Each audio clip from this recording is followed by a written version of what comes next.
Dans ce communiqué dont notre rédaction dispose d'une copie, l'Union européenne déplore les violences et affrontements survenus dans le contexte électoral de mars 2020 qui ont fait plusieurs victimes et appelle les autorités à mener des enquêtes indépendantes et approfondies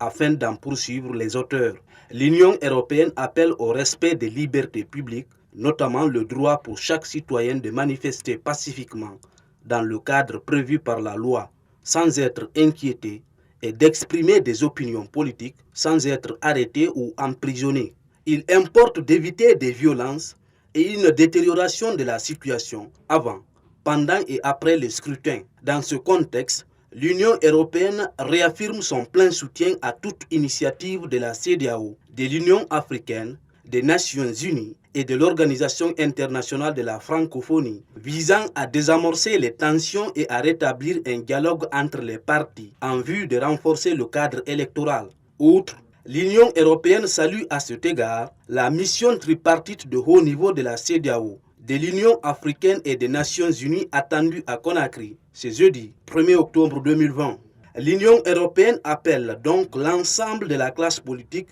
et de la société civile ainsi que les administrations concernées à s'engager de manière constructive et pacifique afin de faire en sorte que ce processus électoral soit consensuel et transparent et participe durablement à la réconciliation entre tous les Guinéens. Elle encourage en particulier les autorités à prendre des initiatives pour contribuer à cet apaisement du climat politique. À cet égard, des mesures telles que la résolution du contentieux des élections locales de février 2018 et la libération de tous les opposants incarcérés seraient de nature à créer un climat favorable au dialogue, a conclu le même communiqué.